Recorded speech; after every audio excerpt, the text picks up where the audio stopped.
ఏపీలో భారీ వర్షాలు పడనున్నాయి. ఎన్టీఆర్, ఏలూరు జిల్లాలకు రెయిన్ అలర్ట్ జారీ చేశారు. రానున్న 24 గంటల్లో భారీ నుంచి అతి భారీ వర్షాలు నమోదయ్యే అవకాశం ఉంది. బాపట్ల, కృష్ణా, గుంటూరు జిల్లాలకు ఎల్లో అలర్ట్ జారీ అయింది. వచ్చే 5 రోజులు రాష్ట్రంలో విస్తారంగా వర్షాలు కురుస్తాయని తెలిపారు. మరింత సమాచారాన్ని విశాఖ నుంచి మా ప్రతినిధి రవిచంద్ర అందిస్తారు. దక్షిణ కోస్తా జిల్లాలకు మరో 24 గంటల పాటు భారీ నుంచి అత్యంత భారీ వర్షాలు నమోదవుతాయని విశాఖ తుఫాను హెచ్చరికల కేంద్రం చెబుతోంది. అప్పటిగా స్థానిక యంత్రాంగానికి అలర్ట్ను జారీ చేసింది. ప్రస్తుతం మన దగ్గర విశాఖ తుఫాను హెచ్చరికల కేంద్రం అధికారులు ఉన్నారు. ఏ ప్రాంతాలకు ఏ హెచ్చరికలు జారీ చేశారో అన్నట్టు తెలుసుకునే ప్రయత్నం చేద్దాం. మేడం, ఏ జిల్లాలకు ఆరెంజ్ వార్నింగ్ ఇచ్చారు, ఏ ప్రాంతాలకు ఎల్లో వార్నింగ్ ఇష్యూ చేయడం జరిగింది?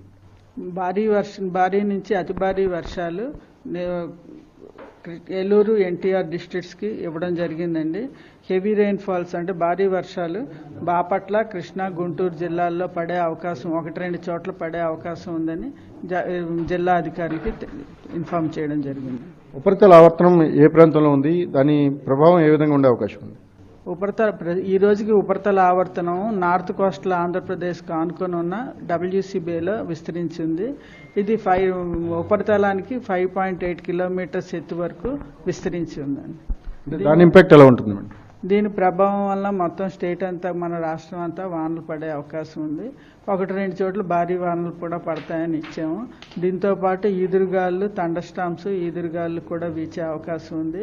ఈదురుగాలు మనకి 40 to 50 kmph, gusting to 60 kmph వరకు కూడా ఉండే అవకాశం ఉంది. అంటే ఇప్పుడున్న పరిస్థితుల్లో వెస్ట్ సెంట్రల్ వేలో మనకు ఒక ఉపరితల ఆవర్తనం ఉంది. ఇది క్రమేపీ బలపడే సూచనలు ఉన్నాయన్న అంచనాలు ఉన్నాయి. అదేమన్నా సాధ్యమవుతుందండి? అంటే మనకి కోస్ట్కి దగ్గరలో ఉన్నది కాబట్టి అంత ఇంకా టైం పడుతుందండి చెప్పడానికి. ఇది బాగా అంటే మనకి కొంచెం టైం ఉండి అది కొంచెం దూరంగా ఉంటే అది అల్పపీడనం అయ్యే అవకాశం ఉంటుంది. కానీ అది కోస్తాకు బాగా దగ్గరలో ఉండడం వలన మనం అది కన్ఫర్మ్డ్గా చెప్పలేం. ఓకే, విండ్ స్పీడ్ ఎలా ఉంది మేడం? అదే విధంగా మత్స్యకారులకు ఎటువంటి హెచ్చరికలు జారీ చేశారు? విండ్ స్పీడ్ మనకి చెప్పాను కదండి, విండ్స్ బాగానే ఉన్నాయి, స్ట్రాంగ్ విండ్స్ ఉన్నాయి. అందుకని మనకి 35 నుంచి 45 kmph గస్టింగ్ 55 కిలోమీటర్ల పర్ గంట వరకు విండ్స్ ఉన్నాయి.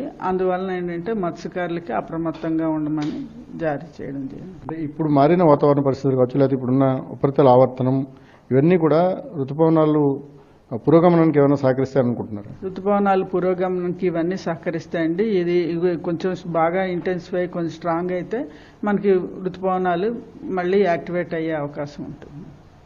రైట్. ఏదేమైనా మరో 24 గంటల పాటు 2 జిల్లాలకు భారీ నుంచి అతి భారీ వర్షాలు ఉన్నాయి. ఇక రాష్ట్రం అంతటా కూడా విస్తారంగా వర్షాలు కురుస్తాయని విశాఖ తుఫాను హెచ్చరికల కేంద్రం చెబుతోంది.